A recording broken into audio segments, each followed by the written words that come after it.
प्रदेश के युवाओं के साथ जो बदसलूकी हो रही है उसकी तस्वीरें देखकर विचलित करने वाली है। उसकी तस्वीरें देखकर मन क्षुब्ध हो जाता है। उनको सड़कों पे दौड़ाया जा रहा है, पुलिस लाठियों से भांज रही है, उनके फोन छीने जा रहे हैं, उनके साथ ज्यादती की जा रही है। उनका क्या गुनाह है? वो रोजगार मांग रहे हैं, वो जायज मांग लेकर सरकार से अपील कर रहे हैं। 9 करोड़ उत्तर प्रदेश के युवाओं का भविष्य गर्त में डालकर सरकार पूरी तरह से निरंकुश पुलिस से इन युवाओं को पिटवा रही है। अभी आरओ की परीक्षा हुई थी, 411 पद थे, 14 लाख लोगों ने रजिस्टर किया था। एक पद के लिए 3500 के करीब लोग। आशंका है कि पेपर लीक हो गया था। जो अभ्यर्थी थे वो कह रहे हैं कि री एग्जाम करा लीजिए। सरकार टस से मस होने को तैयार नहीं है। जायज मांग जब कर रहे हैं युवा, तो उनको पुलिस से पिटवाने का, फोन छीनने का, उनका उत्पीड़न करने का काम कर रही है। पुलिस भर्ती अभी होने वाली थी, 60,000 से ज्यादा पद आए थे, 50 लाख से ज्यादा आवेदन आए।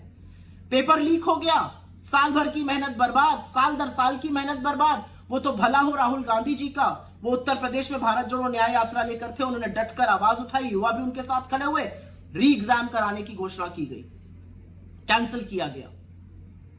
तो असलियत यह है कि यूपी के युवाओं के साथ, उनके भविष्य के साथ ये खिलवाड़ क्यों किया जा रहा है? कौन है ये लोग जिनको पीटा जा रहा है? ये कोई छुट्टे जानवर है सड़क पे?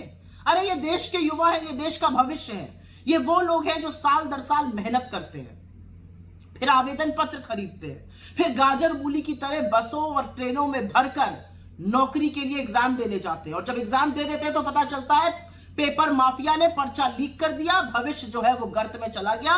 ये वो युवा है जिनकी पढ़ाई लिखाई, जिनकी नौकरी मिलने की उम्मीद में अधिकांश माएं एक रात की रोटी कम खाती हैं कि बच्चा पढ़ जाए, कुछ बन जाए।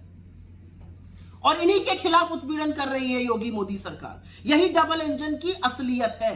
और प्रियंका जी बिल्कुल ठीक कहती हैं, हम विश्वगुरु बनेंगे, हम चंद्रयान पे जाएंगे, लेकिन हम एक पेपर ढंग से करा नहीं पाएंगे। एक पेपर लीक माफिया को धर दबोचा नहीं गया उत्तर प्रदेश में। एक के बाद एक पेपर लीक हो गई, ये पहली बार नहीं है। चाहे लेखपाल हो, चाहे यूपी टेट हो, 50 पेपर पिछले 7 साल में लीक हुए।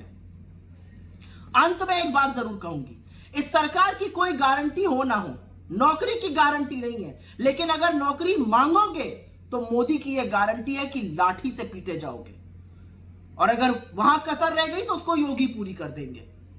लेकिन यह भूल जाते हैं कि देश के युवा जब उठ खड़ा होता है तो बड़े बड़ों को घुटने टेकने पड़ते हैं। तो अपनी जायज मांगों को लेकर आप लड़िए, क्योंकि लड़ना जरूरी है। लड़ने के बाद ही आपको हक मिलेगा। ये घुटने टेकेंगे और फिर से परीक्षा होगी। युवाओं के भविष्य के साथ खिलवाड़ करने वालों, याद रखना, युवाओं को न्याय देना पड़ेगा और वो न्याय हम लेकर रहेंगे।